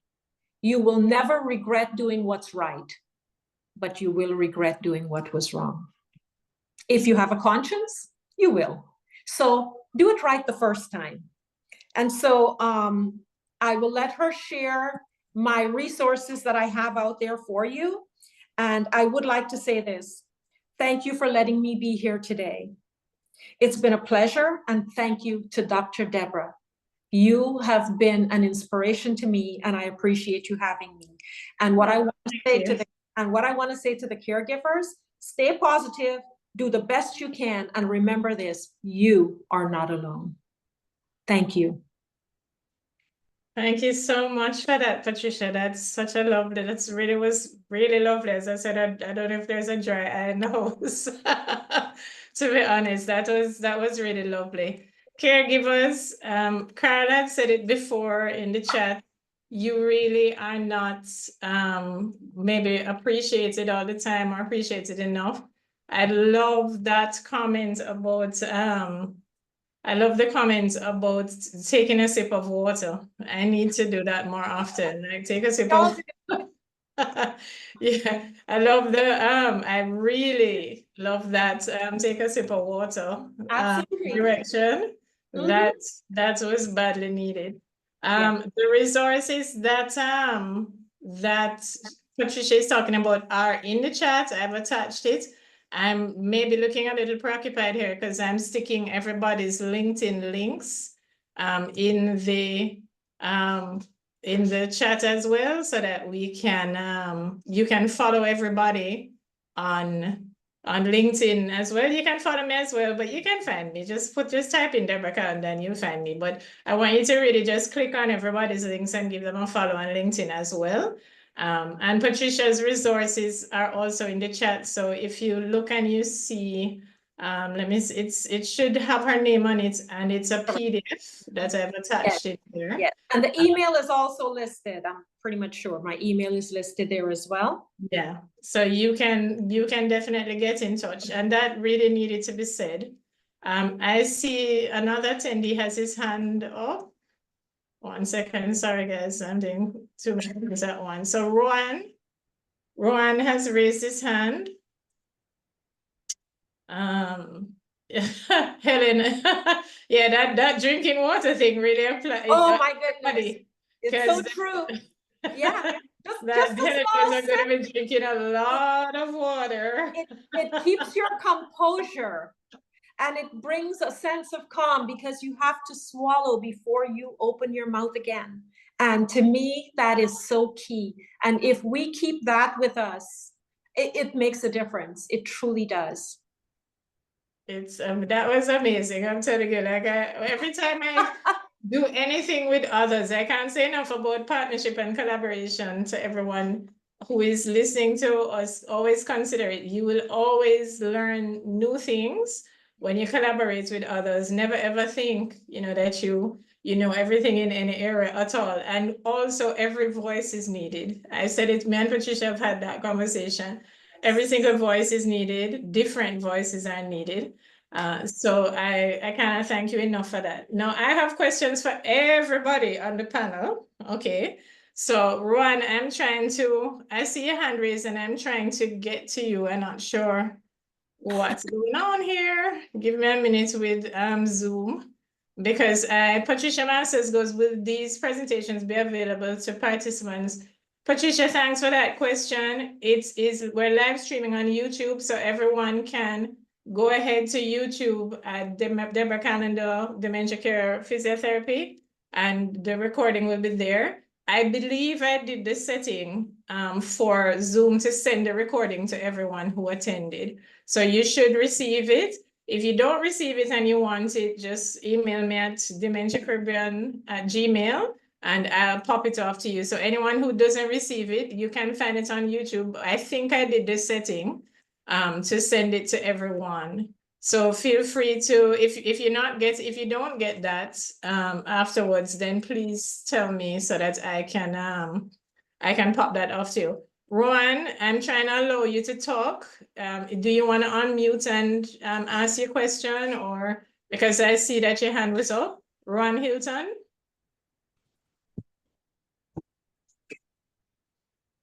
No? Oh, there you are. Go ahead, Rowan. Morning, my apologies. It was an error. Oh, okay, great. Hush, that's all right. I do that all the time in Zoom meetings. You're not alone. That's cool. That's cool, Rowan, and no problem. So I've got questions for everybody. So, God bless everyone who didn't. Patricia goes, thanks for responding. Of course, Patricia. I try my best to respond to everything. So let's start at the beginning and let's end at the end. Okay, so let's start with Rianna. Rianna, are you around? Because sometimes yeah, she is here. Yay, sorry, I wasn't sure. Sometimes when you're in a webinar, guys, for everyone who might not have been a speaker, and I think everyone has been a speaker by now at something, sometimes you kind of wander off to do something else, especially during the thing. So I wasn't sure if Rianna had kind of wandered off for a minute. Please, as I've said, I've stuck everybody's LinkedIn profiles in the chat. Please click Rianna's. I promise you that's one of the most interesting LinkedIn bios I've ever seen anywhere. Rianna has a real journey and you should get to know her because it would be very inspirational. All of them do. Patricia, Camille, please follow them all on LinkedIn because you get information. I've stuck Camille's website in the chat as well for everybody who now is thinking, I need to get some advice on something. And Patricia's resources are there. So please take advantage of all of those things that come with the webinar. Bye, Kathy. Kathy saying, have to leave now. Great job. Thank you so much, guys, for all of the accolades on it. Rianna, if I understood your presentation, because from what I understand, you really were kind of having a look at whether or not there's organized policy. Am I correct in terms of dementia specifically? Carl goes on, ounce of practical advice is worth a pound of theory. Thank you, Carl. I might come at you. Be prepared. Brace yourself, Carl. I might ask you to speak at the next Dementia Caribbean. So thanks for participating and for coming. So where we speak about not having organized dementia policy, and both Camille and Rianna, I think it would be nice for both of you to sort of talk about this. My 5 cents on it is, as I've said, I think because there's a resource constraint, I think in most Caribbean environments, certainly in terms of being able to draft extensive legislation for very, very specific things. I would more want to look at integrating dementia into our existing acts insofar as we can. Having said that, I do think that because it is, even if you look at acts that speak to aging or acts that speak to disability, dementia is kind of a bit unique, as I mean, and it's, I do think there, you know, on the other hand, there's an argument for having like specific policy for it, because if you look at it as disability, I mean, in the UK, it is part of the Disability Act, but it is a bit tricky between the, you know, because dementia is progressive, so the person is changing over time, and that to me demands, it will demand a lot of resource in like a tribunal or so on to continually reassess and so forth. So I'd be curious to hear from both of you about that, like the pros and cons of having like a specific dementia act or policy. And both of you, I would love you to speak to it. So go ahead, let me close my mouth and let you guys talk. What do you think, Rianna and Camille? What do you think? Whoever wants to go first about how we approach that in a because we have constraints. How many laws do we have? How much? Which department in which legal department in which ministry does that? Is it Ministry of Labor? Is it Ministry of Health? You know, and collaborating can be crazy between such large, you know, large ships. But go ahead, Rianna, I'm all ears. And Camille. Yeah, sure thing. No, thank you for your question, Debra. So I think it would be, the dementia custodian would be under the Ministry of Health in most Caribbean countries, or it might be under social services. And I know there's specific custodians just on aging in certain Caribbean islands, so then it would fall under their custody. And I think it would take a multi-sectorial approach. So not just the ministry that is responsible for aging, but also like the National Councils on Aging, for example, the Ministry of Environment, that people wouldn't even think about involving in dementia, but that is also something, their input is basically quite valuable, because air pollution is also a risk factor for dementia. So their input is just as valuable. So it really takes a lot of sectors, you know, like the Ministry of Social Services, which I mentioned before, to come together, as well as consultations, because you don't want to develop a policy based on your knowledge, because it can be quite biased and not the actual what's going on the ground at current stages. So having these consultation periods would be quite valuable to understand the status of dementia and the needs to include in the policy. So you could have consultations with, you know, community members. You could host them with like the town councils. I know certain districts, they have their own way of doing things and leadership. So you can speak with the parliamentary, PAL rep, for that district. And yeah, get the information from there and have some kind of evidence base to go on. So I think that was the process that we would take, and then would have the national policy. And then the national policy would then also be factored in to the national budget. And then that's where we can get funding for grassroots organizations, for dementia services and caregivers and caregiving training and whatever. But the national dementia plan is going to be different in different items based on their economic structure, the needs, and and the agencies, because in Jamaica we are agency heavy. For example, national, and not in a bad way, but we are agency heavy. So, for example, National Health Fund right now would fund most. So if we wanted to mount, say, caregiver, which that's all my fault, people. If we wanted to mount like island-wide dementia caregiver training, we could do a proposal for that and send it to, we actually have 2 agencies for that. National Health Fund would be one, and Chase Fund, which is health, something else, sport and something else, funding, that foundation as well. So only thing with National Health Fund, which is they do prefer, as most funding agencies do, to interface with foundations or companies as opposed to individuals, which is absolutely fair. But and reasonable, because you have to have transparency, obviously. But so you would have, we do have funding agencies here. I don't know if Mona Aging and Wellness is in the room right now, but I know they had driven funding for the research in dementia that Dr. Eldemar Shearer has done. That funding all came from National Health Fund.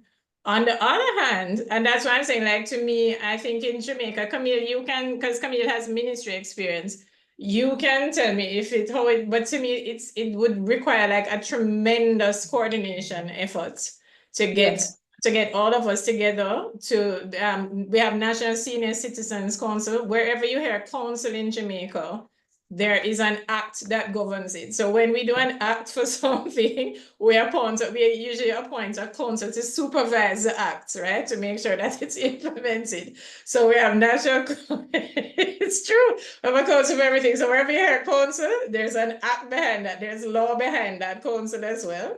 But I'm not saying that it's impossible. And I do think if we do a national dementia plan, I think one of the things to be contemplated would be, and we also do what you call town hall meetings, right? So we do public, the government, as I've seen it, does tend, when they're gonna do legislation, to do public consultations. I agree with you. But I think any document about a dementia plan, I think, would have to contemplate how many, all of the agencies that would have to become involved to, to really consider and implement that plan, because it has such a knock-on effect for everything. We have a NEPA as well, National Environmental. NEPA, I'm super proud of NEPA as well. We do not burn, it's illegal to burn open trash and so on and so forth.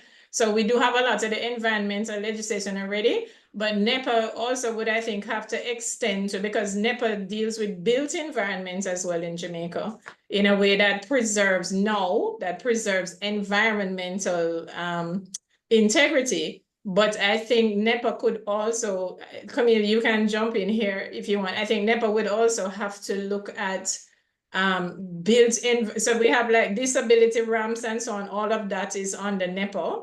But I think there would have to be, NEPA would have to also perhaps expand, because things like signage in dementia are really important. And I don't think I'm not sure NEPA, if that's included now in NEPA's, their scope of practice and so on. But so it really would be a huge coordination effort, and ministries in Jamaica, I think ministries everywhere are lumbering things. But I thank you for talking about it. And I said, I think it's really interesting. Camille, what do you think? Do you think we need to have a dementia policy to coordinate? All right. Every legislation starts with a policy, right? The legislation that make a difference, that are different, they start with lobbying, and it starts with ministries. Because remember that you have these councils and these bodies, but in terms of making laws, purview is in the parent ministry, right? So you have dementia, I would say it's Ministry of Health. Health, yeah. Then senior citizens, so a lot of the persons affected will be senior citizens. Then senior citizens falls under the Ministry of Labor. Labor. Mhm. Right, and Social Security. So you see already you're having health, you're having labor involved. Now, I would also say disability, right? Because although the JCPD is not treated as a disability, As yet. as yet, because of their view on impairments, lobbying would need to be done there. So the JCPD though, also parent ministry, Ministry of Labor. Yes. So although you have the JCPD administering the act, the responsibility for disability still overall falls within labor and social security. Social Security. Remember you're saying health and social security, parent ministries. So it's like NEPA, I don't know which ministry that falls under. Is it, let me look, is it environment? Yeah, they keep changing names. I think it's so. So Sorry. unfortunately though, because of the fact that you start at the ministries, you know what happens if you're not lobbying and pressing after you have presented something, it will stay there. Yes. So when it came to all this JCPD, there was a lot of lobbying and a lot of writing and asking for key meetings. So you see that, but it has to start somewhere. So if you want dementia to be considered in this way, you really have to start the lobbying with Advocacy. Yes, I see. I take your point. It's lovely to hear that. And as I think I'm just gonna throw it out there. It is the Ministry of Land, Environment and Change, by the way. God bless Google. But which NEPA would fall under. I think that is part of our office of the Prime Minister, but I think we're getting too Jamaican here. But you get my point. Like it's yes, a coordination. yes. I think it would be lovely. Go ahead. Frustrating, but it's something you have to push for. Yes, and I think that we need to join again. I think this ADI has done a lot of work there, Alzheimer's Disease International with What's Your Plan, which I think was last year's campaign and so on. But I do think, I think there's scope across the Caribbean, and I'm saying it because me pushing in Jamaica and Rianna pushing in Dominica and someone else pushing in Trinidad and someone else pushing, I think it would really be great if we unite as whatever associations are. I think the most prominent ones are from ADI, and we really draft a reasonably common dementia plan. As I mean, the name for the agencies will change for Dominica as opposed to Jamaica, as opposed to Barbados, as opposed to, but I think it would be nice as a region and possibly to push that also maybe through CARICOM. Rianna, go ahead.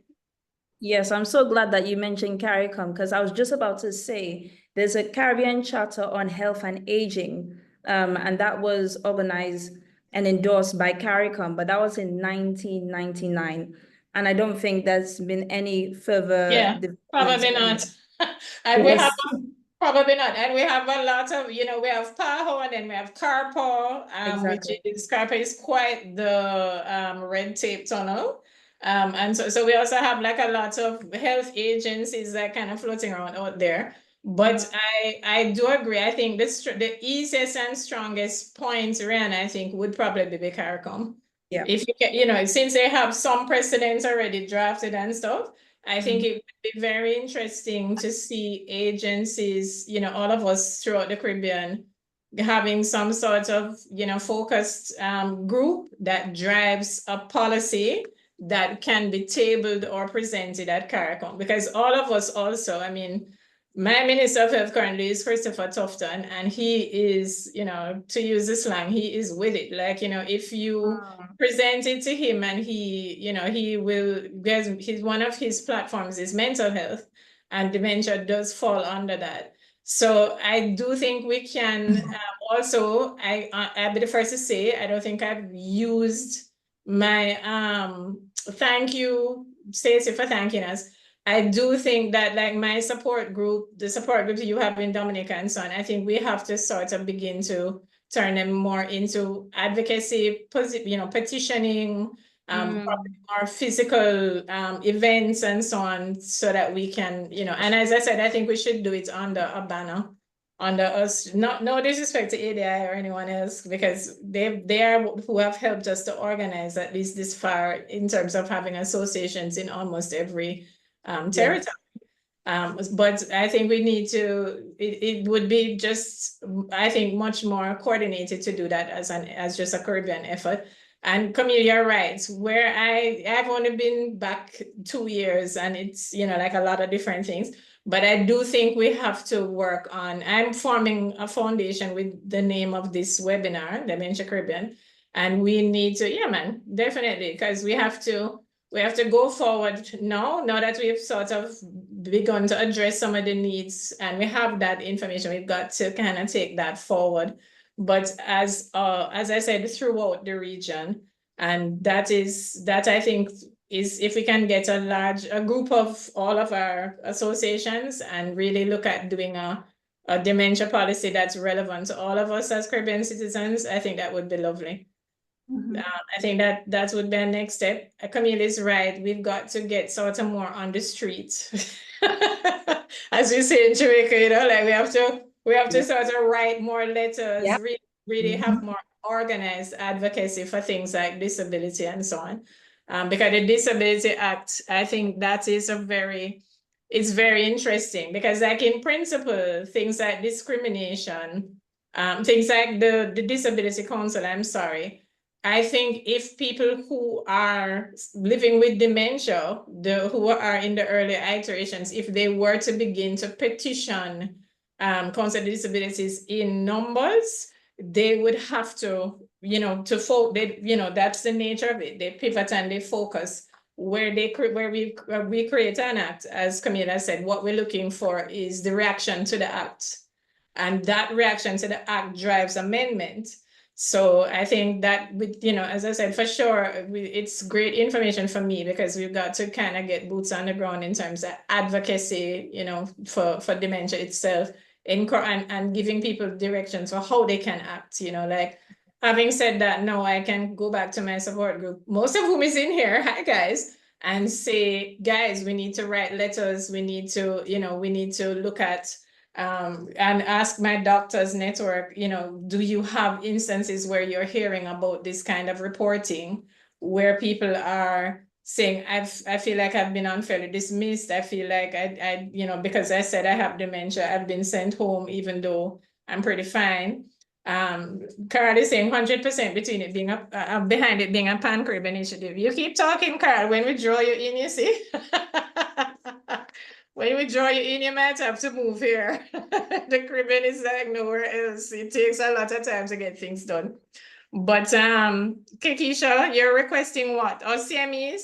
Oh, we didn't do CMEs for this. This is open to every single person. CMEs I do for my health focused. So if I do a course for allied health or if I do a course for nurses or so on, I do CMEs. This one I do just for the general, everyone who wants to come. And I want to thank all of at one point it was 150 people watching. And we have almost, I think it's over 400 people that registered. So I want to thank everybody who, I was really, really happy. I want to thank everyone. I want to thank the nurses from University Hospital who have come through, the third year students. Thank you so much for coming and looking in. I hope you learned something. Patricia. Yes, ma'am.